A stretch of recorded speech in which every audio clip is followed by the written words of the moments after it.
Good morning, gang. Happy Wednesday morning. Okay, getting ready to get out in the garden and do more stuff today. Today is a big bean planting day. Get all that stuff going. The question I pose to everybody is, are we storing the right food? Is what we're storing sustainable? Okay. And I know this video is going to come as really strange from somebody who's currently on a carnivore diet. Okay. I get the question quite often, why are you planting a garden if you only eat meat? I'm trying to lose weight. That's the point of the diet, in case you're new here. Okay. Sustainability is going to be critical to us all. We all know what meat prices look like in the grocery store. We all know what all the prices look like in the grocery store. But, meat seems to be increasing faster than much anything else. And why? Well, there's multiple reasons to it. But meat prices aren't going down anytime soon because of ranchers selling off livestock a couple of years ago due to the drought, due to fertilizer costs, et cetera, et cetera, et cetera. Okay. Most people do not have the capacity to raise cattle. A lot of them don't even have the capacity to raise chickens, okay? Pretty much anybody can raise a garden to grow food, okay? A 5-gallon bucket and you can grow pretty much anything in it. Tomatoes, potatoes, peppers, you name it. So I wanted to take a look at something real quick and see what people actually eat. And then take a look and explain a little bit on why maybe you should change a little bit of your preparedness up. Now, no question, I am not saying by any means stop buying meat, okay? Again, many times we have all talked. You see something on sale in the grocery store, oh my God, they've got chicken on sale for 69 cents a pound. Buy every damn one they have, okay? I do that whenever I go. If there's a great sale, I will stock up as much as I can literally store, okay? If I have room in my freezer and chicken's crazy on sale or bacon's crazy on sale, whatever it is, I buy a boatload of it and stick in the freezer. Not suggesting not to do that. Okay, but let's take a look at something. If you look at every country in the world and figure out the meat consumption by the citizens of that country, you can kind of figure out what's going on. Believe it or not, the United States does not consume the most meat by weight per person per year. That award goes to Hong Kong. Believe it or not, Hong Kong eats more meat than any other country per person in the world. The United States is number 2. Take a guess at how much meat the average American eats, where Americans on average eat. Americans on average eat 273.6 pounds of meat per year. Okay, and I'm betting me being on this diet, I'm going to be eating more than that this year because I ain't eating a whole lot else. Okay,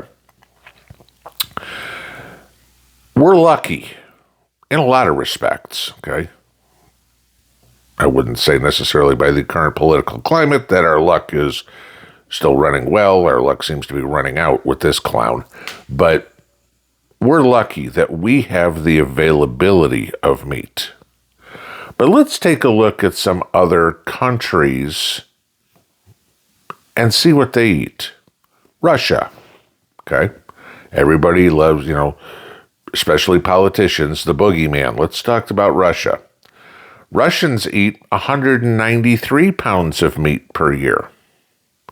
I mean, granted, it's 80 pounds less per person than the United States, but so much for that talking point of, the politicians all the time by how poor the Russians are, that they can't afford to eat anything, blah, blah, blah, blah, blah, right? Okay.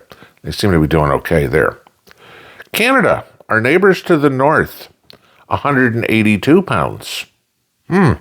Canadians eat 90 pounds less meat than the citizens of the United States.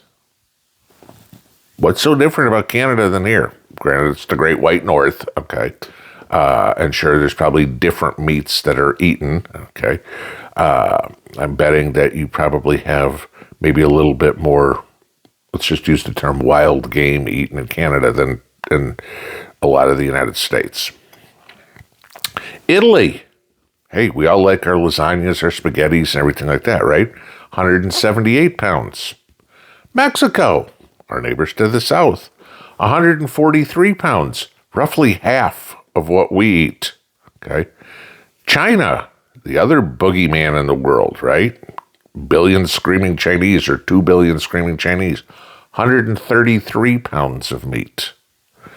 Japan, okay, like your sushi, I do, okay, 108. I mean, what, close to 1/3 of what we eat? If all these countries can thrive, if you will, without eating the meat that we do, maybe we're prepping wrong.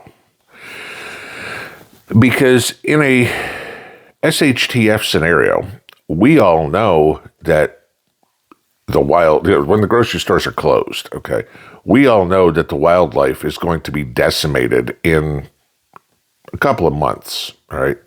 There ain't going to be any deer left. The cows are all going to be slaughtered. You know, there is going to be no sustainable hunting, sustainable ranching. It's just everybody and anybody is going to go out and kill anything that they see so they can eat.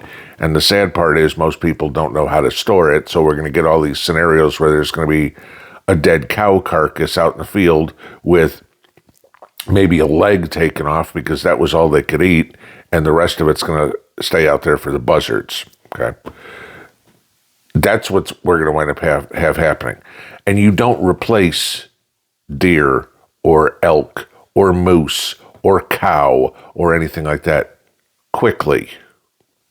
You know, what is it, 3 years to get a cow to, 9 months of gestation and then 3 years of growing the cow, raising the cow before it's ready, the steer is ready for slaughter. Yeah, okay, there's 4 years. It's a little bit of a while to go before you can eat. Versus maybe some of the foods we can grow that you have 3 months from the time that the seed sprouts till you're harvesting. Most of us are planting now and we'll be harvesting at the end of the summer, right? Okay. So if you got enough food to last you through the summer, you're going to have something to replace it. But let's look at the menus of some of these countries that don't eat so much meat. Maybe they could give us a tip on what we should be growing, because they're not eating meat with every meal, kind of like, the United States did for a couple of 100 years. I mean, go back and look at your ancestors, read a little history. You had meat on Sunday. That was it. Maybe you got the duck or the goose or the rabbit or something, and you had meat on Sunday. The other 6 days of the week, you were eating vegetables. Okay? But let's look at some of these other countries. Russia, okay? Russia's eating 3/4 of what we eat in the way of meat right now. But let's look at the staple foods that Russia eats. Cabbage, beets, potatoes. Why? Well, they grow in a cooler weather climate. Okay, you start looking at, on a map, the longitude and latitude. Russia's pretty far north. It's cold. I mean, they get 6-7 months of winter, not spring and fall in there, winter. Okay, it's cold. So they grow cold weather crops. Use one that you see us make. We got a recipe posted for it, for Mrs. P's borscht. Okay, beets, potatoes, carrots, cabbage. She put some meat in it. Great. Okay, but you don't have to have it. And gee, what do you know? You've got a healthy, filling meal. Okay, how about Italy? Let's take a look at what Italy does. right? Tomatoes. Can you imagine Italian food without tomatoes? Probably not, okay? Or wheat, pasta, right? Let's see, that spaghetti you have has pasta. That lasagna you have has pasta. That ravioli you have has pasta. That tortellini you have has pasta in it. Amazing how they can have meals without meat. You know, you go look at how an Italian spaghetti is or something like that, and you have the spaghetti, the sauce, and maybe a meatball. Okay, not meatball like we know, meatball. That's it. Other than that, maybe it's just the sauce and the pasta, and that's a meal. Okay, you can grow tomatoes. You can store wheat berries. I mean, I don't know if you've got the space to grow it, and then that's going to take a little thrashing and the whole 9 yards. That's going to be a little difficult. Mexico. Okay. Mexicans seem to have thrived for, I don't know, centuries without that much meat. Even now, they eat half of what we do. Okay. We all love our tacos, our burritos, our chimichangas, whatever we get. Okay. We're not eating Mexican, guys. We're eating Tex-Mex. Okay. You go to Taco Bell. Taco Bell is not Mexican food. Taco Bell's Tex-Mex. But look at what the staple ingredients in Mexican food are.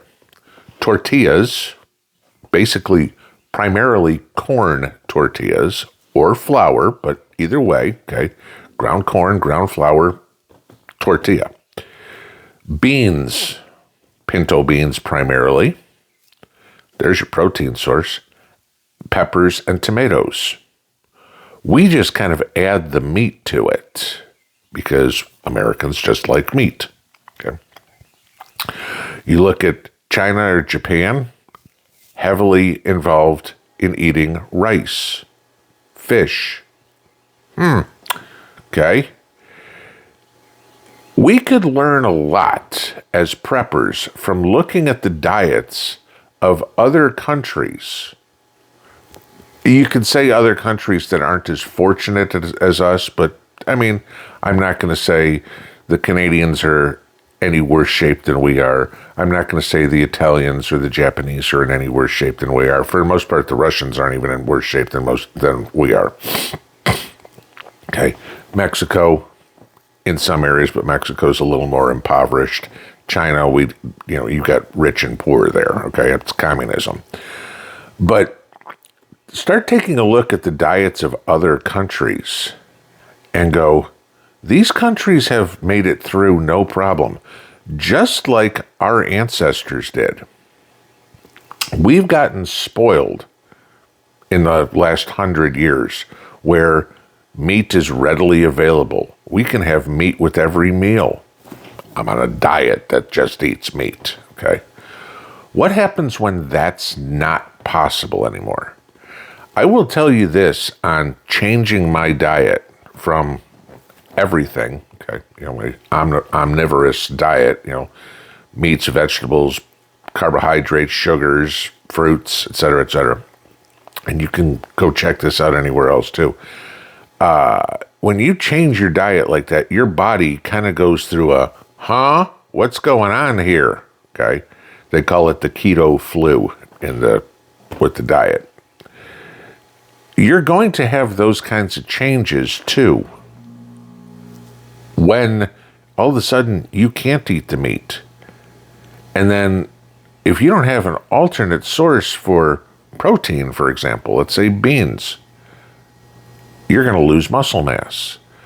Do you know where to get your vitamins, your minerals, the essential amino acids that your body needs if all of a sudden you can't eat meat?